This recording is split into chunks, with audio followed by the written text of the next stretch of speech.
ಎಲ್ಲರಿಗೂ ನಮಸ್ಕಾರ. ನಾವು ಹಿಂದೆ ಏನನ್ನ ಡಿಸ್ಕಷನ್ ಮಾಡ್ಕೊಂತ ಹೋಗ್ತಿದೀವಿ ಅಂದ್ರೆ CISF ಗೆ ಸಂಬಂಧಿಸಿದಂತೆ ಮಾಕ್ ಟೆಸ್ಟ್ ಅನ್ನ ಹಾಗೂ ಪ್ರೀವಿಯಸ್ ಕ್ವಶನ್ಸ್ ಅನ್ನ ಎರಡನ್ನೂ ಮಿಕ್ಸ್ ಮಾಡಿ ನಾವು ಡೈಲಿ ಕ್ಲಾಸ್ ಅನ್ನ ಮಾಡ್ತಿದ್ವಿ. ಆದ್ರೆ ಇವತ್ತಿನ ಕ್ಲಾಸ್ ಅಲ್ಲಿ ಅದರ ಮುಂದುವರಿದ ಭಾಗವಾಗಿ CISF ನ ಮಾಕ್ ಟೆಸ್ಟ್ ಅನ್ನ CISF ನ ಮಾಕ್ ಟೆಸ್ಟ್ ಅನ್ನ ಇಷ್ಟ ದಿನ ನಾವು ಏನ್ ಡಿಸ್ಕಷನ್ ಮಾಡಿದ್ವಿ ಅಂದ್ರೆ ಈಸಿ ಲೆವೆಲ್ ಅನ್ನ ಡಿಸ್ಕಷನ್ ಮಾಡಿದ್ವಿ. ಯಾವ ಲೆವೆಲ್? ಸ್ಟೆಪ್ 1 ಈಸಿ ಲೆವೆಲ್ ಅನ್ನ ಡಿಸ್ಕಷನ್ ಮಾಡಿದ್ವಿ. ಇವತ್ತಿನ ಕ್ಲಾಸ್ ಒಳಗ ಮಾಡರೇಟ್ ಲೆವೆಲ್ ಯಾವುದು? ಇವತ್ತಿನಿಂದ ಮಾಡರೇಟ್ ಲೆವೆಲ್ ನಿಮ್ಗ ಇರ್ತಕ್ಕಂತಹ ಕ್ವಶನ್ ಏನಂದ್ರ ಟಫ್ನೆಸ್ ಲೆವೆಲ್ ಇನ್ಕ್ರೀಸ್ ಆಗೋತಾ ಬರುತ್ತೆ. ಏನಾಗತ್ತ? ಇನ್ಕ್ರೀಸ್ ಆಗೋತಾ ಬರುತ್ತೆ. ಎಲ್ಲರೂ ಕ್ಲಾಸ್ ಕೇಳಿದವರು ಈಸಿ ಅದಾವ, ನಾನು ಕ್ಲಿಯರ್ ಮಾಡ್ತೀನಿ. ಔಟ್ ಆಫ್ 25 ಎಷ್ಟಂದ್ರ ನಿಮಗೆ 25 ಕ್ವಶನ್ದೊಳಗ ನಿಮ್ಗ ಈಸಿ 15 ಕ್ವಶನ್ಸ್ ಬರ್ತಾವ. ಎಷ್ಟು ಕ್ವಶನ್ ಬರ್ತಾವ? Easy questions. ಓಕೆ, ನಮ್ಮ ಭಾರತದ ರಾಷ್ಟ್ರೀಯ ಗೀತೆ ಯಾವುದು ಅಂತ ಕೇಳ್ಬೋದು, ಅದನ್ನ ಬರ್ದವ್ರು ಯಾರು ಅಂತ ಕೇಳ್ಬೋದು. ಅದೇ ರೀತಿಯಾಗಿ ನಮ್ಮ ರಾಷ್ಟ್ರದ ಪ್ರಾಣಿನೂ ಕೇಳ್ಬೋದು. ಓಕೆ, ಈ ರೀತಿಯಾಗಿ general knowledge okay as usual ನಿಮಗ ಗೊತ್ತಿರ್ತಕ್ಕಂಥವು 15 ಕ್ವಶನ್ಸ್ ಅಂತೂ ಬರ್ತಾವ ಔಟ್ ಆಫ್ 25. ನಾನು ಹೇಳತ್ತಿದ್ದು ಹೋದ ವರ್ಷದ ಕ್ವಶನ್ ಪೇಪರ್ ಅನಲೈಸಿಸ್ ಮಾಡಿದ ಪ್ರಕಾರ. ಆದ್ರ ಉಳಿದಂತಹ 10 ಕ್ವಶನ್ಗೆ ಉಳಿದಂತಹ 10 ಕ್ವಶನ್ಗೆ ನಾವು ಯಾವ ರೀತಿ ಸ್ಟಡಿ ಮಾಡ್ಬೇಕು? ಉಳಿದಂತಹ ಸರ್ ನಂಗೆ 15 ಮಾರ್ಕ್ಸ್ ಸಾಕಣ್ಣವ್ರು, ಸರ 15 ಮಾರ್ಕ್ಸ್ ಸಾಕಂದ್ರ ನೀವು ಏನಾದ್ರೂ ಸ್ಕೋರಿಂಗ್ ಮಾಡ್ಬೇಕಾಗಿತ್ತಂದ್ರ ಈ GK ಸಬ್ಜೆಕ್ಟ್ ಅನ್ನ ಔಟ್ ಆಫ್ 25 ಮಿನಿಮಮ್ ಎಷ್ಟಂದ್ರ 22 ಮಾರ್ಕ್ಸ್ ಅಂತೂ ತಗೊಳ್ಳೇಬೇಕು. ಏನ್ ಮಾಡ್ಬೇಕಾ? 22 ಡಿಸೈಡಿಂಗ್ ಫ್ಯಾಕ್ಟರ್. ನೀವು ಸೆಲೆಕ್ಷನ್ ಲಿಸ್ಟ್ ನಾಗ ಇರಬೇಕು ಇರಬಾರ್ದು ಅಂತಕ್ಕಂಥದ್ದನ್ನ ಡಿಸೈಡ್ ಮಾಡುವುದು ಯಾವ್ದಾಗಿರತ್ತಂದ್ರ ಈ GK ಸಬ್ಜೆಕ್ಟ್ ಆಗಿರತ್ತೆ. ಯಾಕ್ರಿ ಸರ್ ಅಂತ ಕೇಳಿದ್ರ ನಮ್ಮ ಕರ್ನಾಟಕದಿಂದ ಬಂದವ್ರಿಗೆ ಆಲ್ಮೋಸ್ಟ್ ಆಲ್ ಇಂಗ್ಲಿಷ್ ಟಫ್ ಅನ್ಸುತ್ತ. ಏನ್ ಅನ್ಸುತ್ತ? ಇಂಗ್ಲಿಷ್ ಟಫ್ ಅನ್ಸುತ್ತ. ಓಕೆ, ಎಲ್ಲರೂ ಮ್ಯಾಥ್ಸ್ ಮಾಡ್ತೀರಿ, ಅಗೇನ್ ರೀಸನಿಂಗ್ ಮಾಡ್ತೀರಿ.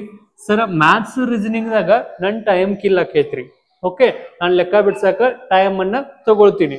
ಆದ್ರ ನಿಮಗೆ ಏನಾಗತ್ತ ಅಂದ್ರ ಈ 25 ಕ್ವಶನ್ಸ್ ಒಳಗ ನೀವು ಏನ ಇಲ್ಲ ಅಂದ್ರೂ ಈಸಿಯಾಗಿ ಜಸ್ಟ್ ಓದ್ಕೊಂಡು ಹೋಗಿರಂದ್ರು ಎಷ್ಟಂದ್ರ 20 ರಿಂದ 22 ಕ್ವಶನ್ ಅನ್ನ ಈಸಿಯಾಗಿ ಟಚ್ ಮಾಡ್ಬೋದು. ಅದ್ರ ಸಲುವಾಗಿ GK ಅನ್ನೋದು ನಿಮ್ಮ ಡಿಸೈಡಿಂಗ್ ಫ್ಯಾಕ್ಟರ್ ಆಗಿರುತ್ತ. ನೀವು ಜಾಬ್ ಮಾಡಬೇಕು ಮಾಡಬಾರ್ದು ಅಂತಕ್ಕಂಥದ್ದನ್ನ ಡಿಸೈಡ್ ಮಾಡಿದ್ದು GK ಆಗಿರುತ್ತೆ. ಅದರ ಸಲುವಾಗಿ ಇಷ್ಟ ದಿನ ನಾವು ಈಸಿ ಯಾವುದು ಈಸಿ. ಇವಾಗ ನೆಕ್ಸ್ಟ್ ಮಾಡರೇಟ್ ಲೆವೆಲ್. ಯಾವ level? Moderate level. Next high moderate tough level ಬರ್ತೈತಿ. ಆಮ್ಯಾಗ ಹೈ ಮಾಡರೇಟ್ ಲೆವೆಲ್ ಬರ್ತೈತಿ. ಟಫ್ ಲೆವೆಲ್ ಈ ರೀತಿಯಾಗಿ ನಾವು ಸೆಕ್ಷನ್ ವೈಸ್ ಈಸಿ, ಟಫ್ ಹಾಗೂ ಮಾಡರೇಟ್, ಅದಕ್ಕಿಂತ ಮಾಡರೇಟ್ ಅಂತಕ್ಕಂತಹ ಕಾನ್ಸೆಪ್ಟ್ ಮೇಲೆ ನಾವು ಬಿಡಿಸ್ಕೊಂತ ಹೋಗೋಣ. ಓಕೆ, ಮೊದಲನೇ ಕ್ವಶನ್ ಯಾವ್ದಾಗಿರುತ್ತ ನೋಡ್ರಿ. ಯಾವುದು ಮೊದಲನೇ ಕ್ವಶನ್ ಯಾವ್ದಾಗಿರುತ್ತ ನೋಡ್ರಿ. ಓಕೆ, ಮೊದಲನೇ ಕ್ವಶನ್ ಏನಾಗಿರುತ್ತಂದ್ರ the great bath. Sir great bath ಅಂದ್ರೆ ಜಳಕ್ಕೇನು? ಅಲ್ಲ, ಜಳಕ್ಕಲ್ಲ, ಈಜುಕೊಳ. ಇವಾಗ ಗೊತ್ತಾಗಿರುತ್ತೆ ಎಲ್ಲರಿಗೂ ಏನಂದ್ರ ಬೃಹತ್ ಈಜುಕೊಳ. ಎಲ್ಲೇ ಕೇಳಿದೀನಿ ಸರ್, ಏನು ಬೃಹತ್ ಈಜುಕೊಳ ಅಂತ ಹೇಳಿ. ಈ ಬೃಹತ್ ಈಜುಕೊಳವನ್ನ ಎಲ್ಲಿ ಡಿಸ್ಕವರ್ ಮಾಡಿದ್ರು, ಎಲ್ಲಿ ಕಂಡು ಹಿಡಿದ್ರು? ಸರ್ ಸಿಂಧೂ ನಾಗರಿಕತೆ ಓದ್ಬೇಕಾದಾಗ ನನ್ಗೆ ನೆನ್ಪು ಬಂದಿತ್ತು ಬೃಹತ್ ಈಜುಕೊಳ ಅಂತಕ್ಕಂಥದ್ದು. ಓಕೆ, ಕರೆಕ್ಟ್, ನೀವು ಓದಿದ್ದು ಕರೆಕ್ಟ್. ಬಟ್ ಇಂಗ್ಲಿಷ್ ಅದಕ್ಕ ದ ಗ್ರೇಟ್ ಬಾತ್ ಅಂತ ಕರೀತಾರ, ಬೃಹತ್ ಈಜುಕೊಳ ಅಂತೇಳಿ ಕರೀತಾರ. ಅದನ್ನ ಸಿಂಧೂ ನಾಗರಿಕತೆಯ ಯಾವ ನಗರದಲ್ಲಿ ಐಡೆಂಟಿಫೈ ಮಾಡಿದ್ರು ಅಂತಕ್ಕಂಥದ್ದು ಕ್ವಶನ್. ಹರಪ್ಪ ಆಗಿರ್ಬೋದ, ಮಹೆಂಜೋದಾರರು, ಖಾಲಿಬಂಗನ, ಧೋಲವೀರ, ಯಾವ್ದು ಹೇಳ್ರಿ ನೋಡೋಣ. ಹರಪ್ಪ, ಮಹೆಂಜೋದಾರರು, ಖಾಲಿಬಂಗನ, ನೆಕ್ಸ್ಟ್ ಧೋಲವೀರ. ಓಕೆ ಸರ್, ಈ ಬೃಹತ್ ಈಜುಕೊಳ ಎಲ್ಲಿ ಕಂಡು ಬರತ್ರಿ ಸರ್ ಅಂದ್ರ ಮೆಹೆಂಜೋದಾರೊಳಗೆ ಕಂಡು ಬರತ್ತ. ಬೃಹತ್ ಈಜುಕೊಳ ಮೆಹೆಂಜೋದಾರೊಳಗ ಕಂಡು ಬರುತ್ತೆ. ಸರ ಈ ಹರಪ್ಪ ನಾಗರಿಕತೆ ಅಂತಾರಲ್ರಿ ಸರ್, ಇದಕ್ಕ ಸಿಂಧೂ ನಾಗರಿಕತೆಗೆ ಹರಪ್ಪ ನಾಗರಿಕತೆನು ಅಂತ ಹೇಳಿ ಕರೀತಾರ. ಯಾಕಂದ್ರ why it's called Harappa civilization ಅಂತ ಕೇಳಿದ್ರ the first identified city in Sindhu civilisation ಒಳಗ ಯಾವುದು? ಹರಪ್ಪ. ಏನಂದ್ರ ಹರಪ್ಪ ನಾಗರಿಕತೆ ಒಳಗ ಮೊದಲು ಸಂಶೋಧಿಸಿರ್ತಕ್ಕಂತಹ ನಗರ ಯಾವುದು ಅಂತ ಕೇಳಿದ್ರ Harappa. That's why this is called Harappan civilisation. Harappa ನಾಗರಿಕತೆ ಅಂತ ಕರೀತಾರ. ಸರ್ ಹರಪ್ಪ ನಾಗರಿಕತೆ ಅಂದ್ರ ಈ ಹರಪ್ಪ ಅಂತಕ್ಕಂಥದ್ದು ಒಂದು ನಗರ ಎಲ್ಲಿ ಕಂಡು ಬರುತ್ತ ಅಂದ್ರ ಪ್ರಸ್ತುತ ಪಾಕಿಸ್ತಾನದಾಗ ಕಂಡು ಬರತ್ತ. ಎಲ್ಲಿ ಬರುತ್ತ? ಪಾಕಿಸ್ತಾನದಾಗ ಕಂಡು ಬರತ್ತ. ಸರ ಇದನ್ನ ಯಾರು ಕಂಡು ಹಿಡಿದ್ರಿ ಸರ? ಹರಪ್ಪ ನಾಗರಿಕತೆ ಹರಪ್ಪ ನಗರವನ್ನ ಯಾರು ಕಂಡು ಹಿಡಿದ್ರಿ ಸರ್ ಅಂದ್ರ 1921ರಾಗ ದಯಾರಾಮ್ ಸಹಾನಿ ಅವರು ಕಂಡು ಹಿಡಿತಾರ. ಯಾರು ಕಂಡು ಹಿಡಿತಾರಿ ಸರ? ದಯಾರಾಮ್ ಸಹಾನಿ ಅವರು. ಓಕೆ, ನೆಕ್ಸ್ಟ್ ಮೆಹೆಂಜೋದಾರರು ಯಾರು ಕಂಡು ಹಿಡಿತಾರಿ ಸರ? ಇದು ಸಹ ಎಲ್ಲಿ ಕಂಡು ಬರುತ್ತ? ಪ್ರಸ್ತುತ ಪಾಕಿಸ್ತಾನದೊಳಗೆ ಕಂಡು ಬರುತ್ತ. ಎಲ್ಲಿ ಕಂಡು ಬರುತ್ತ? ಪಾಕಿಸ್ತಾನದೊಳಗೆ ಕಂಡು ಬರುತ್ತ. ಇದನ್ನ ಯಾರು ಕಂಡು ಹಿಡಿತಾರಿ ಸರ್ ಅಂತ ಹೇಳಿದ್ರ 1922 ಯಾರು ಕಂಡು ಹಿಡಿತಾರ? RD ಬ್ಯಾನರ್ಜಿ ಅವರು ಕಂಡು ಹಿಡಿತಾರ. ಯಾರು ಕಂಡು ಹಿಡಿತಾರ? RD ಬ್ಯಾನರ್ಜಿ ಅವರು. ಓಕೆ, ಇಷ್ಟು ಕ್ವಶನ್ ನಿಮ್ಮ ಪ್ರೀವಿಯಸ್ ಇಯರ್ದಾಗ ಕೇಳಿದಾನ. ನಾನು ಏನ್ ಎಕ್ಸ್ಪ್ಲನೇಷನ್ ಮಾಡಿ ಹೇಳ್ತಿದ್ದೀನಲ್ಲ ಇದನ್ನ ಎಕ್ಸಾಮ್ ನ ಕೇಳಿರುವಂತಹ ಕ್ವಶನ್ಸ್ ಆಗಿರ್ತಾವ. ಓಕೆ, ನೆಕ್ಸ್ಟ್ ಸರ್ ಖಾಲಿ ಬಂಗನೆಯಲ್ಲಿ ಕಂಡು ಬರುತ್ತ ಅಂದ್ರ ಪ್ರಸ್ತುತ ಭಾರತದ ರಾಜಸ್ಥಾನದಾಗ ಕಂಡು ಬರುತ್ತೆ. ಓಕೆ, ಧೋಲವೀರ ಎಲ್ಲಿ ಕಂಡು ಬರುತ್ತ? ಗುಜರಾತ್ ಒಳಗೆ ಕಂಡು ಬರುತ್ತೆ. ಕ್ಲಿಯರ್? ನೋಡ್ರಿ, ನಾವು ಗ್ರೇಟ್ ಬಾತ್ ಅಂತಕ್ಕಂತಹ ವಿಷಯದಿಂದ ಇಡೀ ಸಿಂಧೂ ನಾಗರಿಕತೆಗೆ ಸಂಬಂಧಿಸಿದಂತಹ ನಗರಗಳನ್ನ ನಾವೇನ್ ಮಾಡಿದ್ವಿ? ಅಧ್ಯಯನವನ್ನ ಮಾಡಿದ್ವಿ. Okay, next question. Which Vedic text mention the four-fold division? Fold divisions ಅಂತ ಏನೋ ನಿಮ್ಗೆ ಡೌಟ್ ಬರಾಕತ್ತೆ. ಸರ ಇಲ್ಲಿ ಯಾವ ಡಿವಿಷನ್ ಬಂದವ್ರಿ ಸರ? ಇಲ್ಲಿ ಯಾವ ಭಾಗಗಳು ಬಂದವ್ರಿ? ಡಿವಿಷನ್ ಅಂದ್ರೆ ನೀವು ಭಾಗಗಳಂತ ಓದಿರ್ತೀರಿ, ಇವಾಗ ಗೊತ್ತಾಗತ್ತ. ಆನ್ಸರ್ ನೀವ ಹೇಳ್ತೀರಿ. ಏನಂತಂದ್ರ ವರ್ಣ ವ್ಯವಸ್ಥೆ, ಏನೋ ಕ್ಯಾಸ್ಟ್ ಸಿಸ್ಟಮ್, ಏನೋ ಕ್ಯಾಸ್ಟ್ ಸಿಸ್ಟಮ್. ಗೊತ್ತಾತ್ ಎಲ್ಲರಿಗೂ? ಆನ್ಸರ್ ಗೊತ್ತಾಗಿರುತ್ತೆ. ಜಾತಿ ಆಧಾರಿತ ವ್ಯವಸ್ಥೆ ಯಾವ ವೇದದಲ್ಲಿ ಕಂಡು ಬರುತ್ತ? ಕ್ಯಾಸ್ಟ್ ಬೇಸಿಸ್ ಸಿಸ್ಟಮ್ ಯಾವ ವೇದದಲ್ಲಿ ಕಂಡು ಬರುತ್ತ? Okay, option A Rigveda, Samaveda, Yajurveda, Atharvana Veda. Okay, ವೇದಗಳ ಬಗ್ಗೆ ಹೇಳ್ಬೇಕಂದ್ರ ನಮ್ಮ ಭಾರತದೊಳಗ 4 ವೇದಗಳು ಕಂಡು ಬರ್ತಾವ. ಎಷ್ಟು ವೇದಗಳು? 4 Vedas come to our Indian. Okay, ಅದ್ರೊಳಗ ಫಸ್ಟ್ ವೇದ ಯಾವುದು ಅಂತಂದ್ರ Rigveda. First Veda are oldest, ಅತಿ ಪ್ರಾಚೀನ ವೇದ. ಓಲ್ಡೆಸ್ಟ್ ವೇದ ಯಾವುದು ಅಂದ್ರ ಋಗ್ವೇದ ಆಗಿರುತ್ತೆ. ಓಕೆ, ಈ ಋಗ್ವೇದದೊಳಗ ಏನು ಕಂಡು ಬರುತ್ತ ಅಂದ್ರ ಈ ಜಾತಿ ವ್ಯವಸ್ಥೆ ಯಾವುದು? ಜಾತಿ ವ್ಯವಸ್ಥೆ ಶೂದ್ರ, ಬ್ರಾಹ್ಮಣ, ಕ್ಷತ್ರಿಯ, ವೈಶ್ಯ ಹಾಗೂ ಶೂದ್ರ, ಬ್ರಾಹ್ಮಣ, ಕ್ಷತ್ರಿಯ ಹಾಗೂ ವೈಶ್ಯ ಅಂತಕ್ಕಂತಹ 4 ಜಾತಿ ವ್ಯವಸ್ಥೆಗಳು ಕಂಡು ಬರ್ತಾವ. ಎಷ್ಟು? 4 ಜಾತಿ ವ್ಯವಸ್ಥೆಗಳು. ಇದರ ಮುಂದುವರಿದ ಭಾಗವಾಗಿ ಯಾವ ಮಂಡಲದಲ್ಲಿ ಕಂಡು ಬರ್ತಾವಂದ್ರ 10ನೇ ಮಂಡಲದಲ್ಲಿ. Very important question. ಎಷ್ಟನೇ ಮಂಡಲದಲ್ಲಿ? 10ನೇ ಮಂಡಲದಲ್ಲಿ ಏನ್ ಬರ್ತಾವಂದ್ರ ವರ್ಣಭೇದ ವ್ಯವಸ್ಥೆ ಅಥವಾ ಕ್ಯಾಸ್ಟ್ ಬೇಸ್ ಸಿಸ್ಟಮ್ ಅಂತಕ್ಕಂಥದ್ದು ಈ ಋಗ್ವೇದದೊಳಗ ಕಂಡು ಬರುತ್ತ. ಈ ಋಗ್ವೇದವನ್ನ ಬುಕ್ ಆಫ್ ಹೈಮಾಸ್ ಅಂತ ಕರೀತಾರ. ಏನಂತ ಕರೀತಾರ? Book of high mast. ಹೈಮಾಸ್ ಅಂದ್ರ ದೇವತೆಗಳ ಇದು ವೇದ ಅಂತ ಕರೀತಾರ. ಏನಂತ ಕರೀತಾರ? ದೇವತೆಗಳ ವೇದ ಅಂತ ಹೇಳಿ ಅದನ್ನ ಕರೀತಾರ ಋಗ್ವೇದ ಅಂತ ಕರೀತಾರ. ನೆಕ್ಸ್ಟ್ ಸರ ಸಾಮವೇದಕ್ಕೆ ಏನಂತ ಕರೀತಾರ? ಏನ್ ಕರೀತಾರ? ಸಾಮವೇದಕ್ಕ ಬುಕ್ ಆಫ್ ಮ್ಯೂಸಿಕ್ ಏನಂತ ಕರೀತಾರ? ಸಂಗೀತ ವೇದ ಅಂತ ಕರೀತಾರ. ಏನಂತ ಕರೀತಾರ? ಬುಕ್ ಆಫ್ ಮ್ಯೂಸಿಕ್, ಸಂಗೀತ ವೇದ. ಏನಂತ ಕರೀತಾರ? ಸಂಗೀತ ವೇದ ಅಂತಾನು ಸಹ ಯಾರು ಕರೀತಾರ? ಸಾಮವೇದ ಅಂತ ಕರೀತಾರ. Next Atharvana Veda, book of spirituality. ಏನೋ ಬುಕ್ ಆಫ್ ಸ್ಪಿರಿಚುವಾಲಿಟಿ ಏನಂತ ಕರೀತಾರ? ಬುಕ್ ಆಫ್ ಸ್ಪಿರಿಚುವಾಲಿಟಿ ಅಂತಕ್ಕಂಥದ್ದು ಯಾವುದು ಕರೀತಾರ? ಯಜುರ್ವೇದ. ಓಕೆ, ನೆಕ್ಸ್ಟ್ ಇದಕ್ಕ ಏನಂತ ಕರೀತಾರಂದ್ರ ಮಾಟ ಮಂತ್ರದ ವೇದ ಅಂತಾನು ಸಹ ಯಾವ್ದು ಕರೀತಾರ? ಅಥರ್ವಣ ವೇದ ಕರೀತಾರ. ಓಕೆ, ನೆನ್ಪಿಟ್ಕೋರಿ. ಋಗ್ವೇದದೊಳಗ ವರ್ಣಭೇದ ವ್ಯವಸ್ಥೆ ನೀತಿ ಕಂಡು ಬರುತ್ತ. ವರ್ಣಭೇದ ನೀತಿ ಅಂದ್ರ ಜಾತಿ ಭೇದ ಸಿಸ್ಟಮ್. ಯಾವ ಸಿದ್ಧ? Caste base system. ಇದರ ಕ್ವಶನ್ ಆನ್ಸರ್ ಇದಾಗಿರುತ್ತೆ. Okay, next question. The first Buddhist council was held. Very important question. ಏನಂತ ಕೇಳಾರ? First Buddhist council.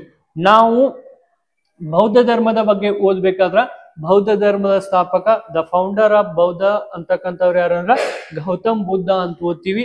ಓಕೆ, ಇವನ ನಂತರ ನಮ್ಮ ಭಾರತದಲ್ಲಿ ಹೇಳ್ಬೇಕಂದ್ರ ಎಷ್ಟು ಬುದ್ಧಿಸ್ಟ್ ಕೌನ್ಸಿಲ್ಗಳು ನಡೀತಾವ, ಬೌದ್ಧ ಧರ್ಮದ ಸಮ್ಮೇಳನಗಳು ನಡೀತಾವ್ರಿ ಸರ್ ಅಂತ ಕೇಳಿದ್ರ 5 ಸಮ್ಮೇಳನಗಳು ನಡೀತಾವ. ಎಷ್ಟು ಸಮ್ಮೇಳನಗಳು ನಡೀತಾವ? 5 ಸಮ್ಮೇಳನಗಳು ನಡೀತಾವ. ನಾನು 5 ಸಮ್ಮೇಳನಗಳು ಎಲ್ಲಿ ನಡೀತಾವ ಅಂತಕ್ಕಂಥದ್ದನ್ನ ಹೇಳ್ತೇನೆ. ಅದ್ರ ಬಗ್ಗೆ ಅವನ್ನ ಹೆಂಗ್ ನೆನ್ಪಿಟ್ಕೋಬೇಕು ಅನ್ನೋದು ಸಹ ನಿಮಗ ಹೇಳ್ತೇನೆ.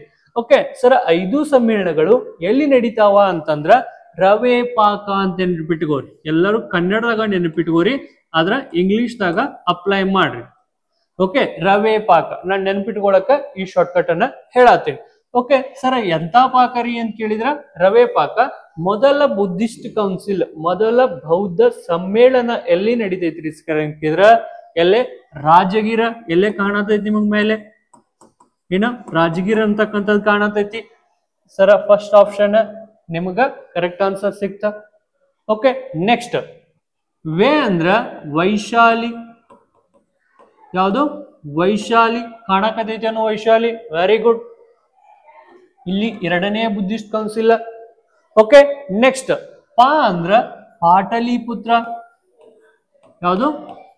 ಪಾಟಲಿಪುತ್ರ. ಓಕೆ, ಎಲ್ಲಿ ಬರುತ್ತ ಪಾಟಲಿಪುತ್ರ? ಪ್ರಸ್ತುತ ಬಿಹಾರ್ ರಾಜ್ಯದ ರಾಜಧಾನಿ. ಅದನ್ನ ಪಾಟ್ನಾ ಅಂತೇಳಿ ಪ್ರಸ್ತುತ ಕರೀತಾರ ಸರ. ಇಲ್ಲಿ ಪಾಟ್ನಾ ಐತಿ. Okay, third. ನೆಕ್ಸ್ಟ್ ಫೋರ್ತ್ ಎಲ್ರಿ ಸರ? ಫೋರ್ತ್ ಎಲ್ರಿ ಸರ? ಕಾಶ್ಮೀರ. ಎಲ್ಲೇ? ಕಾಶ್ಮೀರ. ಓಕೆ, ಕಾಶ್ಮೀರ. ನೆಕ್ಸ್ಟ್ ಸರ ರವೆ ಪಾಕ ಅಂತ ಬರ್ದಿರಿ, ಇನ್ನೊಂದು ಬರ್ದಿರಿ, ಬಟ್ ಇರ್ತಕ್ಕಂತಹ ಸಮ್ಮೇಳನಗಳು ಎಷ್ಟಂತ ಹೇಳಿರಿ? 5 ಅಂತ ಹೇಳಿರಿ. ಇನ್ನೊಂದು ಯಾವುದು ಅಂತಂದ್ರ 5ನೇದು ಕನೋಜ್. ಯಾವುದು? ಕನೋಜ್. ಓಕೆ, ಎಷ್ಟನೇದು? 5ನೇದು. 5 ಸಮ್ಮೇಳನಗಳು ನಡೀತಾವ. ಅವನ್ನ ಹೆಂಗ್ ನೆನಪಿಟ್ಕೋಬೇಕು ಅನ್ನೋದು ಸಹ ಹೇಳಿದೀನಿ. ಅದರ ನಡೆದಿರ್ತಕ್ಕಂತಹ ಸ್ಥಳಗಳ ಬಗ್ಗೆನೂ ನಾನು ನಿಮಗ ಹೇಳಿದ್ದೀನಿ ಸರ. ಇನ್ನೂ ನಾನು ಈ ಬುದ್ಧ ಕೌನ್ಸಿಲ್ ಬಗ್ಗೆ, ಬುದ್ಧಿಸ್ಟ್ ಕೌನ್ಸಿಲ್ ಬಗ್ಗೆ ಕ್ವಶನ್ಸ್ ಮಾಡಿದಾವ. ನೆಕ್ಸ್ಟ್ ಇನ್ನೊಂದ್ಸಲ ಏನಾದ್ರೂ ಕ್ವಶನ್ಸ್ ಬಂದಾಗ ಆ ಸಮ್ಮೇಳನಗಳ ಅಧ್ಯಕ್ಷತೆಯನ್ನು ಯಾರು ವಹಿಸಿದ್ರು, ಅದನ್ನ ಯಾರು ಅಧ್ಯಕ್ಷತೆಯನ್ನು ವಹಿಸಿದ್ರು, ಯಾವ ರಾಜನ ಆಳ್ವಿಕೆಯಲ್ಲಿ ನಡೆದವು, ಯಾವ ಇಸ್ವಿಯಲ್ಲಿ ನಡೆದವು, ಅಲ್ಲಿ ಆಗಿರ್ತಕ್ಕಂತಹ ಸುಧಾರಣೆಗಳೇನು, ಅದ್ರ ಬಗ್ಗೆನ ಹೇಳ್ಕೊತಾ ಕುಂತ್ರೆ ನಿಮ್ಗ 1 ತಾಸು ಬೌದ್ಧಿಸಂ ಬಗ್ಗೆನ ಹೇಳ್ಬೇಕು ನಾನು. ಯಾರು? ಬುದ್ಧಿಸಂ. ಓಕೆ, ಬೌದ್ಧ ಧರ್ಮದ ಬಗ್ಗೆನೂ ಸಹ ನಿಮ್ಗೆ 1 ತಾಸನ್ನ ಹೇಳ್ಬೇಕಾಗಿರುತ್ತೆ. ಇವೆಲ್ಲ ಪ್ರೀವಿಯಸ್ ಇಯರ್ದಾಗ ಫ್ರೀಕ್ವೆಂಟ್ಲಿ ಆಸ್ಕ್ಡ್ ಕ್ವಶನ್ಸ್, ಮೇಲಿಂದ ಮೇಲೆ ಕೇಳ್ತಕ್ಕಂತಹ ಕ್ವಶನ್ಸ್ ಆಗಿರ್ತಾವ. ದಟ್ಸ್ ವೈ ನಾನು ಇದನ್ನ ರಿಪೀಟ್ ಮಾಡಿ ಹೋಗ್ತಿದ್ದೀವಿ. Okay, next question. Who is introduce the Mansabdari system? Very good question. ಯಾವುದು? ಮನ್ಸ್ಬಾರಿ ಸಿಸ್ಟಮ್ ಅನ್ನ ಯಾರು ಜಾರಿಗೆ ತಗೊಂಡ್ ಬಂದಿದಾರ? ಮನ್ಸ್ವಾರಿ ಸಿಸ್ಟಮ್ ಅನ್ನ ಯಾರು ಜಾರಿಗೆ ತಗೊಂಡ್ ಬಂದಿದಾರ? ಓಕೆ, ಇಲ್ಲೆಲ್ಲರೂ ಕಾಣತಿರ್ಬೇಕ. ಬಾಬರ, ಹುಮಾಯೂನ್, ಅಕ್ಬರ, ಜಹಂಗೀರ. ಸರ ಇವ್ರು ನೋಡಿದ್ರೆ ಯಾರೋ ಬೇರೆದವ್ರ ಕತೆ ಕಾಣಿಸತ್ತಾರ್ರಿ ಸರ. ಮನ್ಸ್ವಾರಿ ಸಿಸ್ಟಮ್ ಅಂತಕ್ಕಂಥವ್ರು. ಓಕೆ ಸರ, ಇವರೆಲ್ಲರೂ ಯಾರಂದ್ರ ಮೊಘಲ ಸುಲ್ತಾನರು. ಯಾರು? ಮೊಘಲ ಸುಲ್ತಾನರು. ಓಕೆ, ಮೊಘಲರ ಸ್ಥಾಪಕ ಯಾರ್ರಿ ಸರ ಅಂತ ಕೇಳಿದ್ರ ಯಾರು? ಬಾಬರ, the founder of Mughal empire. ಮೊಘಲರ ಸ್ಥಾಪಕ, the founder of Mughal empire ಯಾರು ಅಂತ ಕೇಳಿದ್ರ ಬಾಬರ. ಓಕೆ, ಹಾ, ಈ ಬಾಬರ ನಂತರ ಯಾರು ಬರ್ತಾರ್ರಿ ಸರ ಅಂತ ಕೇಳಿದ್ರ ಹುಮಾಯೂನ್ ಬರ್ತಾನ. ಯಾರು ಬರ್ತಾರ? ಹುಮಾಯೂನ್. ಓಕೆ, ಒಂದ್ ಸೆಕೆಂಡ್. ಹುಮಾಯೂನ್ ಯಾರು ಬರ್ತಾರ? ಹುಮಾಯೂನ್. ಸರ, ಈ ಹುಮಾಯೂನ್ ಫಸ್ಟ್ ಬಾಬರನ್ ಬಗ್ಗೆ ಹೇಳು. ನಾ 1ನೇ ಪಾಣಿಪತ್ ಅಂತಕ್ಕಂಥದ್ರ ಬಗ್ಗೆ ಹೇಳಿದೀನಿ. ಯಾವ್ದ್ರ ಬಗ್ಗೆ? 1ನೇ ಪಾಣಿಪತ್. ಅಕ್ಬರ್, ಸಾರಿ, ಬಾಬರ್ ಮತ್ತೆ ಇಬ್ರಾಹಿಂ ಲೋಧಿಯ ಮಧ್ಯೆ 1526ರಲ್ಲಿ ನಡೆದಿರ್ತಕ್ಕಂತಹ ಕದನ ಯಾವ್ದಾಗಿರುತ್ತ? 1ನೇ ಪಾಣಿಪತ್ ಕದನವಾಗಿರುತ್ತ. ಇಬ್ರಾಹಿಂ ಲೋಧಿಯನ್ನ ಸೋಲಿಸುವುದರ ಮೂಲಕ ಯಾರು? Babur Ibrahim Lodhi defeated by Babar. ಬಾಬರ್ ಏನ್ ಮಾಡ್ತಾನಂದ್ರ ಈ ಮೊಘಲ ಸಾಮ್ರಾಜ್ಯವನ್ನ ಸ್ಥಾಪನೆ ಮಾಡ್ತಾನ. ಯಾವಾಗಂತಂದ್ರ 1526. ಯಾವಾಗ? 1526. ಓಕೆ ನೆಕ್ಸ್ಟ್ ಇವ್ ನಂತರ ಯಾರು ಬರ್ತಾರಂದ್ರ ಇವನ ಮಗ ಯಾರು ಬರ್ತಾರ, ಹುಮಾಯೂನ್ ಬರ್ತಾರ. ಇವ್ ನಂತರ ಯಾರು ಬರ್ತಾರ, ಅಕ್ಬರ್ ಬರ್ತಾನ. ಸರ ಬಂತ್ ನೋಡ್ರಿ, ಯಾರು ಮನ್ಸಬಾರಿ ಪದ್ಧತಿಯನ್ನ ಜಾರಿಗೆ ತಗೊಂಡ್ ಬಂದವರು ಯಾರಿ ಸರ ಅಂತಂದ್ರ ಅಕ್ಬರ್. ಈ ಮನ್ಸಬಾರಿ ಪದ್ಧತಿ ಅನ್ನೋದು ಯಾವುದಕ್ಕೆ ಸಂಬಂಧಿಸಿದೆ ಅಂದ್ರ ಇದು ಒಂದು ರೆವಿನ್ಯೂ ಸಿಸ್ಟಮ್ ಆಗಿರುತ್ತೆ. ರೆವಿನ್ಯೂ ಅಂದ್ರ ಕಂದಾಯ ಪದ್ಧತಿ ಆಗಿರುತ್ತೆ. ಏನಾಗಿರುತ್ತ, ಕಂದಾಯ ಪದ್ಧತಿ ಏನಾಗಿರುತ್ತ, ಕಂದಾಯ ಪದ್ಧತಿಯಾಗಿರುತ್ತೆ. ಇದು ಒಂದು ರೆವಿನ್ಯೂ ಸಿಸ್ಟಮ್ ಆಗಿರುತ್ತೆ. ಸರ ಈ ರೆವಿನ್ಯೂ ಸಿಸ್ಟಮ್ ಅನ್ನ ಎಲ್ಲಿಂದ ತಂದ್ರು ಅಂತಂದ್ರ ಮಂಗೋಲಿಯಾದಿಂದ ತಂದ್ರು. ಎಲ್ಲಿಂದ ತಂದ್ರು, ಅದಕ್ಕೆ ಏನಂತ ಕರೀತಾರಂದ್ರ ಮನ್ಸಬಾರಿ ಪದ್ಧತಿ. ಏನ್ ಕರೀತಾರ, ಮನ್ಸಬಾರಿ ಸಿಸ್ಟಮ್. ಏನ, ಮನ್ಸಬಾರಿ ಸಿಸ್ಟಮ್. ಓಕೆ, ಪ್ರಸಿದ್ಧ ಕಂದಾಯ ಮಂತ್ರಿ ಯಾರು, ಕಂದಾಯ ಮಿನಿಸ್ಟರ್ ಯಾರಾಗಿದ್ರು ಅಕ್ಬರ್ನ ಕಾಲದಾಗ, ರಾಜ ಥೋದರಮಲ್ಲ. ಯಾರು, ರಾಜ ಥೋದರಮಲ್ಲ ಯಾರಾಗಿದ್ರು, ರಾಜ ಥೋದರಮಲ್ಲ. ಓಕೆ, ಇಷ್ಟನ್ನ ನೆನ್ಪಿಟ್ಕೋರಿ. ಓಕೆ, ಅಕ್ಬರನ್ ಬಗ್ಗೆ ನಾನು ಮುಂದೆ ಬರುತ್ತಾ, ಅಕ್ಬರನ್ ಬಗ್ಗೆ ನಾನು ನಿಮ್ ಡಿಟೇಲ್ ಆಗಿ ಹೇಳ್ತೀನಿ. ಏನ್ ಹೇಳ್ತೀನಿ, ಅಕ್ಬರನ್ ಬಗ್ಗೆ ಡೀಟೇಲ್ ಆಗಿ ಹೇಳ್ತೀನಿ. ಇವಾಗ ರೆವಿನ್ಯೂ ಸಿಸ್ಟಮ್ ಮನ್ಸಬಾರಿ ಪದ್ಧತಿ ಅಂತಕ್ಕಂಥದ್ದನ್ನ ನೆನ್ಪಿಟ್ಕೋರಿ. ಇದ್ರೊಳಗೆ ಏನ್ ನೆನ್ಪಿಟ್ಕೋಬೇಕು, ಇದೊಂದು ಕಂದಾಯ ಪದ್ಧತಿ ಆಗಿರುತ್ತ, ರೆವಿನ್ಯೂ ಪದ್ಧತಿ ಆಗಿರುತ್ತ. ಇದನ್ನ ಮನ್ಸಬಾರಿ ಅಂತ ಕರೀತಾರ. ಪ್ರಸಿದ್ಧ ರೆವಿನ್ಯೂ ಮಿನಿಸ್ಟರ್, ಕಂದಾಯ ಮಂತ್ರಿ ಯಾರಾಗಿದ್ರಂದ್ರ ರಾಜ ಥೋದರಮಲ್ಲ ಆಗಿರ್ತಾನ. Okay, next the battle of Talikot. ಅದು ತಾಳಿಕೋಟೆ ಕದನ, the battle of Talikot. Okay, ಇದು ನಮ್ಮ ಕರ್ನಾಟಕಕ್ಕೂ ಸಂಬಂಧಿಸಿದ್ದಾಗಿರುತ್ತ. ಈ ವಿಜಯನಗರ ಸಾಮ್ರಾಜ್ಯ ಅಂತಕ್ಕಂಥದ್ದು ಯಾವುದು, ವಿಜಯನಗರ ಸಾಮ್ರಾಜ್ಯ ಅಂತಕ್ಕಂಥದ್ದು ನಮ್ಮ ರಾಷ್ಟ್ರದ ಇದು ಸಹ ಆಗಿರುತ್ತ, ಒಂದು ರಾಷ್ಟ್ರದ ಇದು ಆಗಿರುತ್ತ. ಓಕೆ, ಮೊಘಲರು ಅಂಡ್ ಮರಾಠರು ಏನ್ ಕ್ವಶನ್ ಕೇಳಿದಾನ, ಈ ತಾಳಿಕೋಟೆ ಕದನ ಅಂತಕ್ಕಂಥದ್ದು ಯಾರ ಮಧ್ಯೆ ನಡೆಯುತ್ತ, ಫೌಟ್ ಬಿಟ್ವೀನ್, ಏನು ಯುದ್ಧ ಯಾರ ಮಧ್ಯೆ ನಡೆದೈತಿ ಅಂತಕ್ಕಂಥದನ್ನ ಕೇಳ್ತಾರ, Mughals and Marathas. Next Vijayanagaras and Deccan sultans. Okay, Britishers and Mysores, Delhi sultanates and Rajputs. Okay, ಯಾರಿ ಸರ ಅಂತ ಕೇಳಿದ್ರ ವಿಜಯನಗರ ಸಾಮ್ರಾಜ್ಯ. ಯಾವುದು, ವಿಜಯನಗರ ಸಾಮ್ರಾಜ್ಯ. ಓಕೆ, ಯಾವಾಗ ಅಂತ ಕೇಳಿದ್ರ 1565ರಂದು ಏನಾಗತ್ತ, ಈ ತಾಳಿಕೋಟೆ ಕದನ ನಡೀತೈತಿ. ಓಕೆ, ಈ ತಾಳಿಕೋಟೆ ಕದನ ಎಲ್ಲಿ ನಡೀತೈತಿ ಅಂದ್ರ ಪ್ರಸ್ತುತ ಬಿಜಾಪುರದಲ್ಲಿರ್ತಕ್ಕಂತಹ ತಾಳಿಕೋಟೆ ಅಥವಾ ರಕ್ಕಸ ತಂಗಡಗಿ ಕದನ. ಓಕೆ, ತಾಳಿಕೋಟೆಯಲ್ಲಿ ನಡೀತೈತಿ. ಓಕೆ, ಈ ತಾಳಿಕೋಟೆ ಕದನದೊಳಗ ವಿಜಯನಗರ ಸಾಮ್ರಾಜ್ಯ ಹಾಗೂ ಡೆಕ್ಕನ್ ಸುಲ್ತಾನೇಟ್ಸ್, ಯಾರು ದಕ್ಷಿಣದ ಸುಲ್ತಾನರು ಏನ್ ಮಾಡ್ತಾರಂದ್ರ ಇವರ ಮಧ್ಯೆ ನಡೀತೈತಿ. ವಿಜಯನಗರ ಸಾಮ್ರಾಜ್ಯ ಸೋಲ್ತೈತಿ, ಡೆಕ್ಕನ್ ಸಾಮ್ರಾಜ್ಯ ಗೆಲ್ತೈತಿ.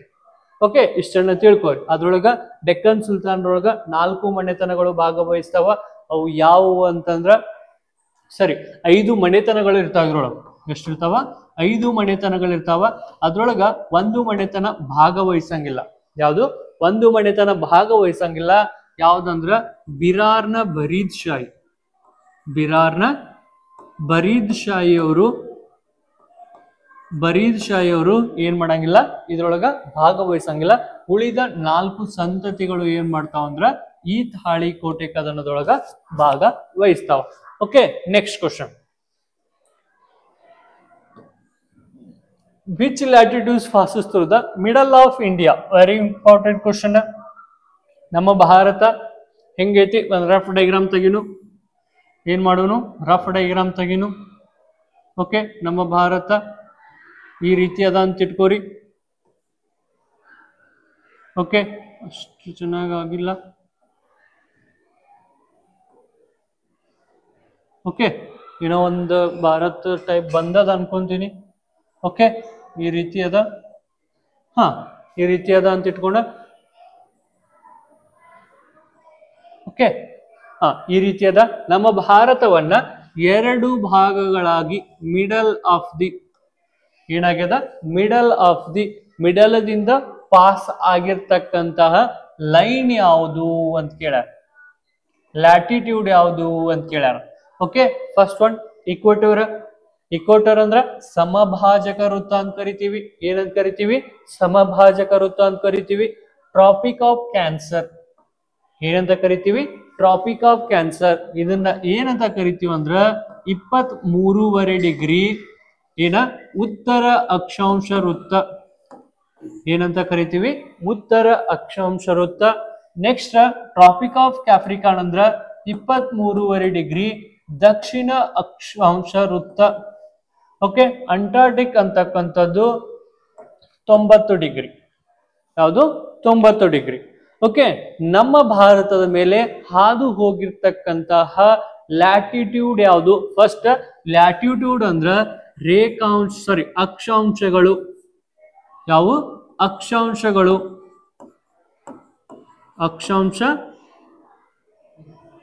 ಅಕ್ಷಾಂಶಗಳು. ಓಕೆ, ಇವಕ್ಕೆ ಏನಂತ ಕರಿತೀವಿ? ಲ್ಯಾಟಿಟ್ಯೂಡ್ ಅಂತ ಕರಿತೀವಿ. ಲ್ಯಾಟಿಟ್ಯೂಡ್ ಅಂತ ಹೇಳಿ ಕರಿತೀವಿ. ಓಕೆ, ಲಾಂಜಿಟ್ಯೂಡ್ ಅಂದ್ರ ರೇಖಾಂಶಗಳು. ಏನಂತ ಕರಿತೀವಿ? ಲಾಂಜಿಟ್ಯೂಡ್ ಅಂತ. ಓಕೆ, ಏನಂತ ಕರಿತೀವಿ? ಲಾಂಜಿಟ್ಯೂಡ್ ಅಂದ್ರ ರೇಖಾಂಶಗಳು. ಇವಾಗ ನಾವ್ ಏನಂತ ಹೇಳತ್ತೀವಿ? ಲ್ಯಾಟಿಟ್ಯೂಡ್ ಅಂತ ಕರಿತೀವಿ. ಏನು? ಲ್ಯಾಟಿಟ್ಯೂಡ್ ಅಂದ್ರ ಅಕ್ಷಾಂಶಗಳು. ಓಕೆ, ಈ ಅಕ್ಷಾಂಶಗಳು ನಮ್ಮ ಭಾರತದ ಮೇಲೆ ಯಾವುದು ಹಾದು ಹೋಗಿತ್ತಂದ್ರ 23.5 ಡಿಗ್ರಿ ಉತ್ತರ ಅಕ್ಷಾಂಶ. ಯಾವುದು? ಉತ್ತರ ಅಕ್ಷಾಂಶ. ಯಾವ್ದಂದ್ರ ಟ್ರಾಪಿಕ್ ಆಫ್ ಕ್ಯಾನ್ಸರ್. ಯಾವುದು? ಟ್ರಾಪಿಕ್ ಆಫ್ ಕ್ಯಾನ್ಸರ್ ನಮ್ಮ ಭಾರತವನ್ನ 2 ಭಾಗಗಳಾಗಿ ಡಿವೈಡ್ ಮಾಡ್ತದ. ನೆನ್ಪಿಟ್ಕೋರಿ. ಓಕೆ, ಎಷ್ಟು ರಾಜ್ಯಗಳ ಮೂಲಕ ಹಾದು ಹೋಗೈತಿ ಅಂದ್ರ 8 ರಾಜ್ಯಗಳ ಮೂಲಕ ಹಾದು ಹೋಗೈತಿ. ಈ ಲೈನ್ ಎಷ್ಟು ರಾಜ್ಯಗಳ ಮೂಲಕ ಹಾದು ಹೋಗೈತಿ ಅಂದ್ರ 8 ರಾಜ್ಯಗಳ ಮೂಲಕ ಹಾದು ಹೋಗೈತಿ. ಸರ್, ಯಾವವು 8 ರಾಜ್ಯಗಳು ಅಂತ ಕೇಳಿದ್ರ, first one Gujarat, next Rajasthan, next Madhya Pradesh, next Chhattisgarh,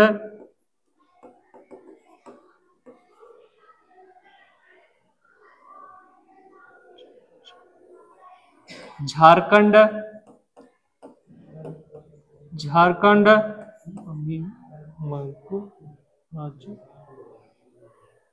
पश्चिम बंगाल, त्रिपुरा,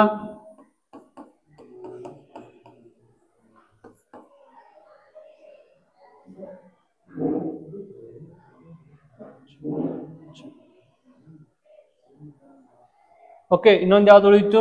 ಅಮ್ಮಿ ಮಗು ರಾಜ. ಒಂದ್ second.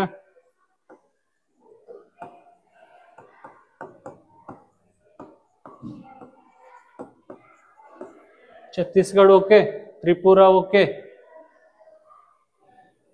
Rajasthan okay, Jharkhand okay, Madhya Pradesh, Goa, Mizoram ಉಳಿತು. ಯಾವುದು? ಮಿಜೋರಾಂ. ಓಕೆ, ಮಿಜೋರಾಂ. ಸರ, ನೀವ್ ಏನ್ ಬರ್ಕೊಂಡ್ರಿ ಅಂತ ಕೇಳಿದ್ರ ಪಮ್ಮಿ ಮಗು ರಾಜ ಛತ್ರಿ. ಇದು ಒಂದು ಶಾರ್ಟ್ ಕಟ್ ಆಗಿರುತ್ತೆ. ಈ 8 ರಾಜ್ಯಗಳು ಹಾದು ಹೋಗ್ತಕ್ಕಂತಹ ಶಾರ್ಟ್ ಕಟ್ ಲೈನ್ ಇದಾಗಿರುತ್ತೆ. ಓಕೆ, ನೆನ್ಪಿಟ್ಕೋರಿ. 23.5 ಡಿಗ್ರಿ ಉತ್ತರ ಅಕ್ಷಾಂಶ, ಟ್ರಾಪಿಕ್ ಆಫ್ ಕ್ಯಾನ್ಸರ್. ಕ್ಯಾಪ್ರಿಕಾನ್ ಅಲ್ಲ, tropic of cancer. Okay, 23.5 degree ಉತ್ತರ ಅಕ್ಷಾಂಶ. ಓಕೆ, ಕರ್ಕಾಟಕ ಸಂಕ್ರಾಂತಿ ವೃತ್ತ ಅಂತ ಕರಿತೀವಿ. ಏನಂತ ಕರಿತೀವಿ? ಕರ್ಕಾಟಕ ಸಂಕ್ರಾಂತಿ ವೃತ್ತ. ನೆನ್ಪಿಟ್ಕೋರಿ. ಗುಜರಾತ್, ರಾಜಸ್ಥಾನ, ಮಧ್ಯಪ್ರದೇಶ, ಛತ್ತೀಸ್ಗಢ, ಜಾರ್ಖಂಡ, ವೆಸ್ಟ್ ಬಂಗಾಳ, ತ್ರಿಪುರಾ, ಮಿಜೋರಾಂ ಈ 8 ರಾಜ್ಯಗಳ ಮೂಲಕ ಹಾದು ಹೋಗಿರುತ್ತೆ. Okay, next. ಹಾ ಸರ, ನಮಗ ಕಾಲ್ ಮಾಡಿಬಿಟ್ಟು ಕೇಳಾತೀರಿ CISF ಬ್ಯಾಚಸ್ ಯಾವಾಗ ಸ್ಟಾರ್ಟ್ ಆಗ್ತಾವ ಅಂತ ಹೇಳಿ. ನಿಮಗೋಸ್ಕರಣ ಅಂತ ಹೇಳಿ 15ನೇ ತಾರೀಕು ಸ್ಟಾರ್ಟ್ ಮಾಡಬೇಕಾಗಿತ್ತು. ಬಟ್ ಫೋನ್ ಕಾಲ್ಸ್ ಬರುವುದರಿಂದ 20ನೇ ತಾರೀಕುವರೆಗೂ ಡೇಟ್ ಅನ್ನ ಎಕ್ಸ್ಟೆಂಡ್ ಮಾಡಿದೀವಿ. ಇದು ಕೊನೆಯ ದಿನಾಂಕವಾಗಿರುತ್ತ. ನೀವೇನಾದ್ರೂ ಆಮೇಲೆ ಬಂದು ಅಡ್ಮಿಷನ್ ಇದ್ರ ನಮ್ ಕಡೆ ಅಡ್ಮಿಷನ್ಸ್ ಕ್ಲೋಸ್ ಆಗಿರ್ತಾವ. ನೆಕ್ಸ್ಟ್ ಬ್ಯಾಚ್ ಸ್ಟಾರ್ಟ್ ಆಗೋವರೆಗೂ ವೇಟ್ ಮಾಡ್ಬೇಕಾಗಿರುತ್ತ. ಯಾರ್ಯಾರೆಲ್ಲ ಅವಶ್ಯಕತೆಯನ್ನ ಹೊಂದಿದಿರಲ್ಲ, ಸರ್ ನನಗ ಇದಕ್ಕಿಂತ ಇನ್ನೂ content with subject wise, with test series, with mock test ಇವನ್ನೆಲ್ಲವೂ ಸರ ಒಂದೇ ವೇದಿಕೆ ಒಳಗ ಒಂದ್ರೊಳಗ ಫುಲ್ಲಿ ನಿಮಗ ಎಕ್ಸಾಮ್ ಪ್ರಿಪರೇಷನ್ ಅನ್ನ ಮಾಡಿಕೊಡ್ತಕ್ಕಂಥದ್ದು ಈ ನಮ್ಮ ಶಾರದಾ ವಿದ್ಯಾಲಯ ಆಗಿರುತ್ತ. ಯಾರ್ಯಾರಿಗೆಲ್ಲ ಬೇಕಲ್ಲ ಅವರು ಈ ನಂಬರ್ಗೆ ಕಾಂಟ್ಯಾಕ್ಟ್ ಮಾಡುವುದರ ಮೂಲಕ ಎಲ್ಲೈತದ 8088223005ಗೆ ಕಾಂಟ್ಯಾಕ್ಟ್ ಮಾಡಿ ನಿಮ್ಮ ಅಡ್ಮಿಷನ್ ಕನ್ಫರ್ಮೇಶನ್ ಮಾಡಿಕೊಂಡು 20ನೇ ತಾರೀಕು ಒಳಗಾಗಿ ಬರ್ಬೋದು. Okay, next the Western Ghats are also known as. ಏನ್ ಕ್ವಶನ್ ಅದ? ವೆಸ್ಟರ್ನ್ ಘಾಟ್ಸ್ ಅಂದ್ರ ಸರ ವೆಸ್ಟರ್ನ್ ಅಂದ್ರ ನೀವು ಯಾವಾಗೂ ಹೇಳಿದ್ರಿ ಪಶ್ಚಿಮ ಅಂತೇಳಿ. ಏನಂತ ಹೇಳಿದ್ರಿ? ಪಶ್ಚಿಮ ಅಂತೇಳಿ. ಓಕೆ, ಪಶ್ಚಿಮ. ಘಾಟ್ಸ್ ಅಂದ್ರ ಘಟ್ಟಗಳು. ಏನ? ಘಟ್ಟಗಳು. ಸರ್ ಪಶ್ಚಿಮ ಘಟ್ಟಗಳು ಎಲ್ಲೇ ಓದಿನ್ರಿ ಸರ್? ಎಸ್. ಈಗ ಏನ್ ಕೇಳಾರ? ಪಶ್ಚಿಮ ಘಟ್ಟಗಳನ್ನ ಏನಂತ ಕರೀತಾರ? ಪಶ್ಚಿಮ ಘಟ್ಟಗಳ ಇನ್ನೊಂದು ಹೆಸರು ಏನಂತ ಕರೀತಾರ ಅಂತ ಕ್ವಶನ್ ಅದು. ಓಕೆ, ಫಸ್ಟ್ ಪಶ್ಚಿಮ ಘಟ್ಟಗಳು ಎಲ್ಲಿ ಕಂಡು ಬರ್ತಾವ ಅದನ್ನ ನೋಡ್ಕೊಂಡು ಮುಂದೆ ಹೋಗೋಣ. ಅವ್ನ ಏನಂತ ಕರೀತಾರಂತೆ ಸಿಗತ್ತೆ. ಓಕೆ, ಇದು ನಮ್ಮ ಪರ್ಯಾಯ ಪ್ರಸ್ಥಭೂಮಿ. ಆಗಲೇ ನಾನು ತೆಗೆದಿದ್ದೆ, ಮೇಲ್ಗಡೆ ಬೇಡ. ನಮ್ಮ ಪಶ್ಚಿಮ ಘಟ್ಟಗಳು ಈ ಭಾಗದಾಗ ಕಂಡು ಬರ್ತಾವ. ಇಷ್ಟು ಸಾಕು. ಓಕೆ, ನೆಕ್ಸ್ಟ್ ಇಲ್ಲಿ ನಮಗೆ ಏನ್ ಕಂಡು ಬರುತ್ತ? ಇದು ಪೂರ್ವ ಭಾಗ, ಇದು ಈಸ್ಟರ್ನ್. ಯಾವ ಭಾಗ? ಈಸ್ಟರ್ನ್. ಇದು ಪಶ್ಚಿಮ ಭಾಗ, ವೆಸ್ಟರ್ನ್ ಭಾಗ. ಓಕೆ, ನೋಡ್ರಿ ವೆಸ್ಟರ್ನ್ ಅಂತ ಕೇಳ್ಯಾರ. ವೆಸ್ಟರ್ನ್ ಅಂದ್ರ ಇಲ್ಲೇ ಇದ. ಇಲ್ಲಿ ಏನ್ ಕಂಡು ಬರತ್ರಿ ಸರ್ ಅಂತಂದ್ರ, ನಾನ್ ಕೆಂಪು ಲೈನ್ ಏನ್ ಹೊಡ್ಯಾತೀನಲ್ಲ, ಇದು ಕರಾವಳಿ ಪ್ರದೇಶ. ಏನದ್ರಿ ಸರ? ಕರಾವಳಿ ಪ್ರದೇಶ. ಕರಾವಳಿ ಅಂದ್ರ ಸಮುದ್ರ ತೀರದ ಪ್ರದೇಶ, ಕೋಸ್ಟಲ್ ಏರಿಯಾ ಅಂತ ಬರತ್ತ. ಏನ್ ಬರತ್ತ? ಕೋಸ್ಟಲ್ ಏರಿಯಾ ಅಂತ ಬರತ್ತ. ಓಕೆ, ಈ ಕೋಸ್ಟಲ್ ಏರಿಯಾ ಐತಲ್ಲ, ಈ ಕೋಸ್ಟಲ್ ಏರಿಯಾ ಮುಗುದ್ದಿಂದ, ಏನ್ ಮುಗುದ್ದಿಂದ? Coastal area ಮುಗುದ್ದಿಂದ. ಒಂದ್ ಸೆಕೆಂಡ್. ಈ ಕೋಸ್ಟಲ್ ಏರಿಯಾ ಮುಗುದಿಂದ ಮತ್ತೊಂದ್ ಏರಿಯಾ ಬರುತ್ತ. ಯಾವ ಬರುತ್ತಂದ್ರ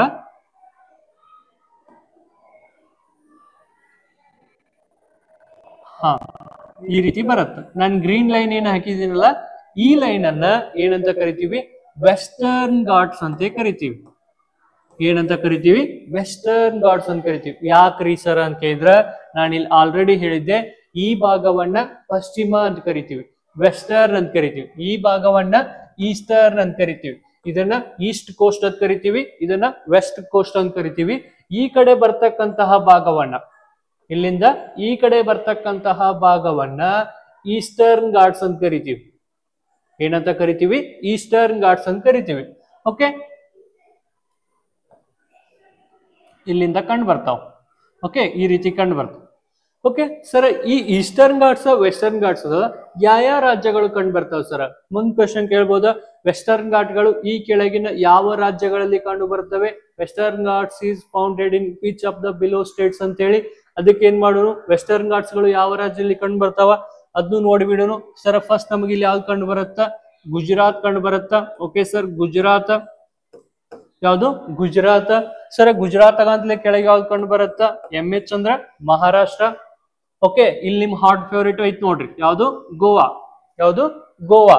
ಓಕೆ ಸರ್, ಗೋವಾದಾಗೂ ವೆಸ್ಟರ್ನ್ ಘಾಟ್ ಕಂಡು ಬರುತ್ತ. Very good. ಓಕೆ, ನೆಕ್ಸ್ಟ್ ನಮ್ಮ ಹೆಮ್ಮೆಯ ಕರ್ನಾಟಕ. ಏನು? ಕರ್ನಾಟಕದಾಗ ಕಂಡು ಬರುತ್ತ. ನೆಕ್ಸ್ಟ್ ಯಾವ್ದು ಕಂಡು ಬರುತ್ತ? ಕೇರಳದೊಳಗ. ಏನ್ ಕಂಡು ಬರುತ್ತ? ಕೇರಳದೊಳಗ. ನೆಕ್ಸ್ಟ್ ಸರ ಇಲ್ಲಿ ಕೆಳಗೊಂದ್ ಯಾವ್ದೋ ಕಂಡು ಬರುತ್ತಂದ್ರ ತಮಿಳ್ನಾಡು ಕಂಡು ಬರುತ್ತೆ. ಏನ್ ಕಂಡು ಬರುತ್ತ? ತಮಿಳ್ನಾಡು ಕಂಡು ಬರುತ್ತೆ. ಎಷ್ಟಾದ್ವು ರೀ? 6 ರಾಜ್ಯಗಳಾದವು. ಎಷ್ಟು ರಾಜ್ಯಗಳಾದವು? 6 ರಾಜ್ಯಗಳಾದವು. ಎಷ್ಟು ರಾಜ್ಯಗಳು? 6 ರಾಜ್ಯಗಳು ಈ ವೆಸ್ಟರ್ನ್ ಘಾಟ್ಸ್ ಒಳಗ ಕಂಡು ಬರ್ತಾವ. ನಾನೀಗ ವೆಸ್ಟರ್ನ್ ಘಾಟ್ಗಳು ಎಲ್ಲಿ ಕಂಡು ಬರ್ತಾವ, ಎಲ್ಲಿ ಅದಾವ, ಹಾಗೂ ಅಲ್ಲಿರ್ತಕ್ಕಂತಹ ರಾಜ್ಯಗಳು ಯಾವ್ಯಾವನ್ನ ಡಿಸ್ಕಷನ್ ಮಾಡಿದ್ವಿ. ಓಕೆ, ಅದನ್ನ ಏನಂತ ಕರೀತಾರ ಅಂತ ಕೇಳಾರ. ಇನ್ನೊಂದ್ ಹೆಸರು ಏನಂತ ಕೇಳಿದಾರ? ಹಿಮಾದ್ರಿ ಅಂದ್ರೆ ಸರ ಹಿಮಾಲಯ ಬೆಟ್ಟಗಳ ಒಳಗದಾವ, ಅದಕ್ಕೆ ಅದನ್ನ ಹಿಮಾದ್ರಿ ಅಂತ ಕರೀತಾರ. ಓಕೆ, ಸಹ್ಯಾದ್ರಿ. Very good. ಏನಂತ ಕರೀತಾರ? ಸಹ್ಯಾದ್ರಿ ಅಂತ ಕರೀತಾರ. ಏನಂತ ಕರೀತಾರ? ಸಹ್ಯಾದ್ರಿ ಬೆಟ್ಟಗಳು, ಸಹ್ಯಾದ್ರಿ ಮೌಂಟೇನ್ಸ್ ಅಂತಾನು ಸಹ ಏನ್ ಕರೀತಾರ? ಈ ವೆಸ್ಟರ್ನ್ ಘಾಟ್ಸ್ಗೆ ಕರೀತಾರ. ಓಕೆ, ಸಾತ್ಪುರ ಹಿಲ್ಸ್ ಎಲ್ಲಿ ಕಂಡು ಬರ್ತಾವ? ಸಾತ್ಪುರ ಬೆಟ್ಟಗಳು ಇಲ್ಲಿ ಮಧ್ಯಪ್ರದೇಶ ಅಂತಕ್ಕಂಥದ್ದು.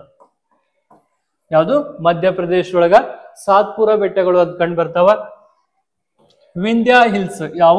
ವಿಂಧ್ಯ ಹಿಲ್ಸ್ ಆಲ್ಸೋ ಎಲ್ಲಿ ಕಂಡು ಬರ್ತಾವ? ಮಧ್ಯಪ್ರದೇಶದೊಳಗ ಕಂಡು ಬರ್ತಕ್ಕಂಥದ್ದು. ಓಕೆ, ನೆಕ್ಸ್ಟ್ ಹೋಗೋಣ. ಅದೇ ರೀತಿ ಪೂರ್ವ ಘಟ್ಟಗಳನ್ನು ನೋಡ್ರಿ.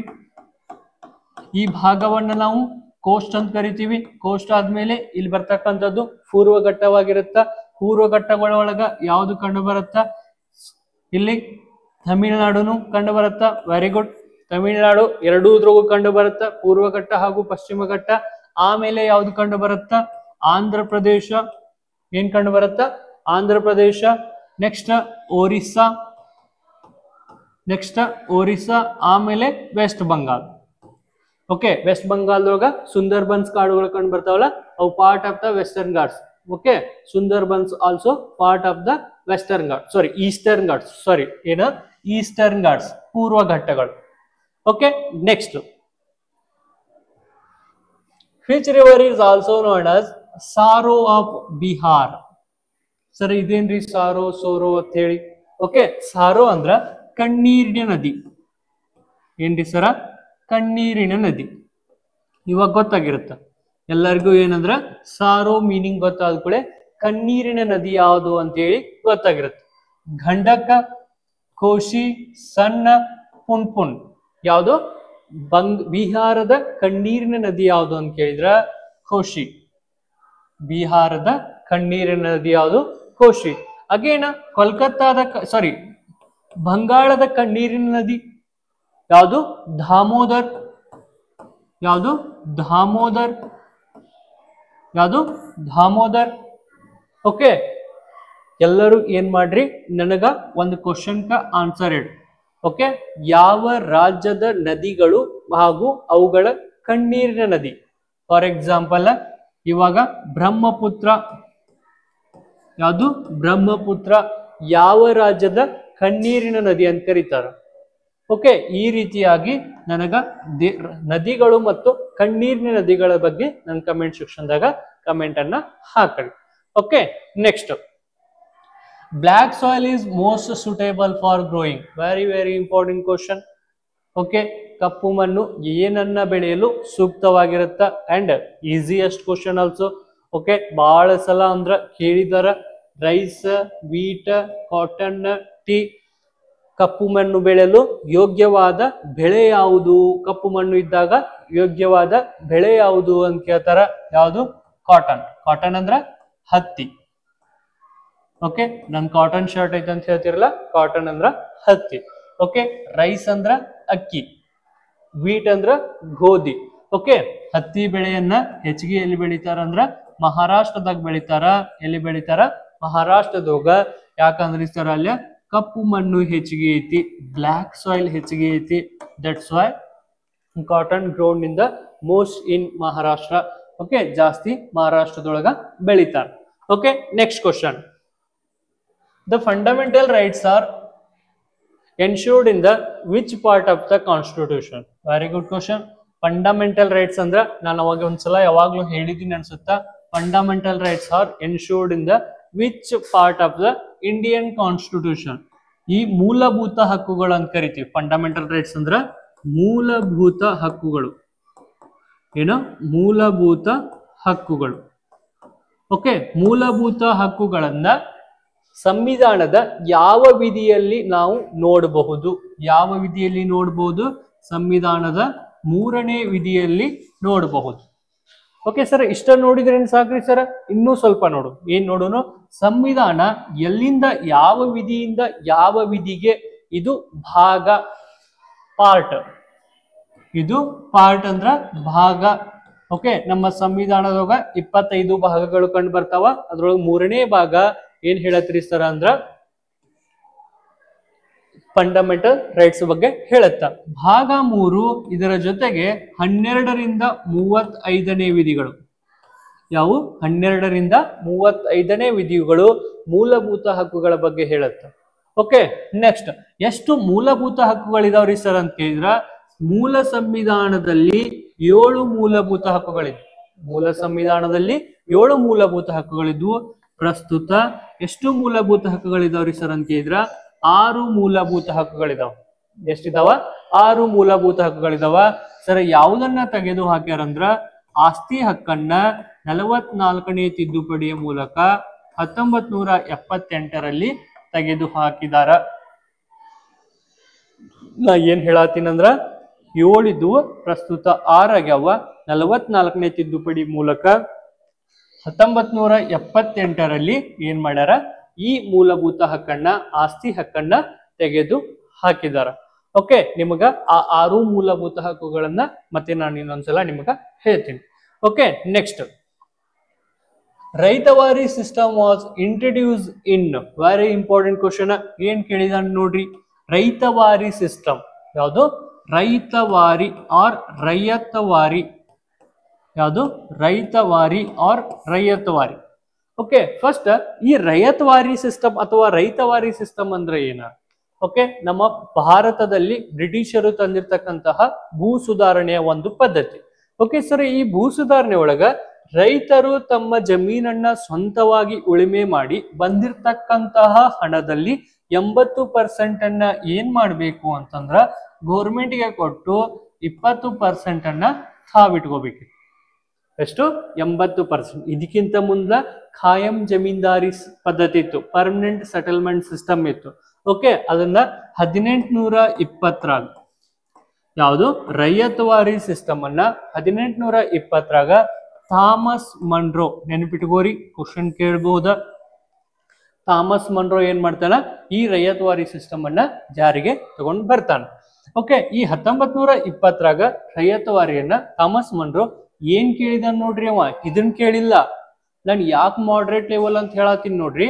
ನಿಮಗ್ ಏನ್ ಕೇಳ್ಬೋದ, ರೈಯತವಾರಿ ಸಿಸ್ಟಮ್ ಅನ್ನ ಯಾರು ಜಾರಿಗೆ ತಂದ್ರು ಕೇಳ್ಬೋದ, ಯಾವಾಗ ಜಾರಿಗೆ ತಗೊಂಡ್ ಬಂದ್ರು ಕೇಳ್ಬೋದು. ಬಟ್ ಅದನ್ನ ಎಲ್ಲಿ ಜಾರಿಗೆ ತಗೊಂಡ್ ಬಂದ್ರು ಅಂತ ಕೇಳಿದ. ಎಲ್ಲಿ ಜಾರಿಗೆ ತಗೊಂಡ್ ಬಂದ್ರು ಅಂತ ಕೇಳಿದಾನ? ಮದ್ರಾಸ ಮತ್ತ ಬಾಂಬೆ ಒಳಗ, ಪ್ರಸ್ತುತ ಮುಂಬೈ. ಮದ್ರಾಸ ಮತ್ತ ಮುಂಬೈ ಒಳಗ, ಸಾರಿ ಬೆಂಗಾಲ್ ಒಳಗ, ಮದ್ರಾಸ್ ಮತ್ತು ಬಾಂಬೆ. ಮದ್ರಾಸ್ ಮತ್ತು ಬಾಂಬೆ. ಓಕೆ, ಬೆಂಗಾಲ್ದೊಳಗ ಪರ್ಮನೆಂಟ್ ಸೆಟಲ್ಮೆಂಟ್ ಸಿಸ್ಟಮ್ ಅನ್ನ, ಓಕೆ, ಖಾಯಂ ಜಮೀನ್ದಾರಿ ಪದ್ಧತಿಯನ್ನ ಬಂಗಾಳದೊಳಗ ಜಾರಿಗೆ ತಗೊಂಡ್ ಬರ್ತಾರ. Okay, clear. Next, the president of India elected by, very good question. ರಾಷ್ಟ್ರಪತಿಯವರನ್ನ ನಾವು ಹೆಂಗ ಏನ್ ಮಾಡ್ತೀವಿ? ಎಲೆಕ್ಟ್ ಮಾಡ್ತೀವಿ. ಅವರನ್ನ ಹೆಂಗ ಆರಿಸ್ತೀವಿ? ಹೆಂಗ? Direct election. ಓಕೆ, ನಾವು ಪ್ರಧಾನ ಮಂತ್ರಿಗೆ ಹೆಂಗ್ ವೋಟ್ ಹಾಕ್ತಿವಲ್ಲ ಹಂಗ್ ವೋಟ್ ಹಾಕ್ತಿವೇನು? ಇಲ್ಲ ರೀ ಸರ್, ರಾಷ್ಟ್ರಪತಿಗೆ ನಾವೆಂದು ವೋಟ್ ಹಾಕಿಲ್ಲ. Okay, electoral college, very good. ವಿನೋ ಕೇಳತ್ತಾರ ಸರ್, ಕಾಲೇಜ್ PUC ಡಿಗ್ರಿ ಏನೋ ಬರತೈತಿ. ಪಾರ್ಲಿಮೆಂಟ್, ಓಕೆ, ಸಂಸತ್ತು, ಸ್ಟೇಟ್ ಲೆಜಿಸ್ಲೇಚರ್, ರಾಜ್ಯ ವಿಧಾನಸಭೆ ಅಂತ ಹೇಳತ್ತಾರ. ಓಕೆ, ನೋಡೋಣ. ಓಕೆ, ಇದಕ್ಕೆ ಫಸ್ಟ್ ಆನ್ಸರ್ ಏನಂದ್ರ ಎಲೆಕ್ಟ್ರೋರಲ್ ಕಾಲೇಜ್. ಏನು? Electoral college. ಸರ್, ಎಲೆಕ್ಟ್ರೋರಲ್ ಅಂದ್ರ ಫಸ್ಟ್ ಇದ್ರ ಮೀನಿಂಗ್ ತಿಳ್ಕೊ. ಎಲೆಕ್ಟ್ರೋರಲ್ ಇದ್ರೊಳಗೆ ಯಾರ್ಯಾರು ಬರ್ತಾರ? ಈ ಕಾಲೇಜ್ ಒಳಗ ಯಾರ್ಯಾರು ಬರ್ತಾರ? ಫಸ್ಟ್ ಪಾರ್ಲಿಮೆಂಟ್ ನ ಸದಸ್ಯರು. ಪಾರ್ಲಿಮೆಂಟ್ ನ ಸದಸ್ಯರು. ಪಾರ್ಲಿಮೆಂಟ್ ಸದಸ್ಯರೊಳಗೆ ಯಾರ್ಯಾರು ಬರ್ತಾರ? ಒಬ್ರು MP ಗಳು, member of parliament. Next Rajya Sabha members. ಯಾರು? ರಾಜ್ಯಸಭಾ ಮೆಂಬರ್ಸ್. ಓಕೆ, ಇಲ್ಲಿ ಎಷ್ಟು ಇರ್ತಾರ? 545 ಜನ ಇರ್ತಾರ.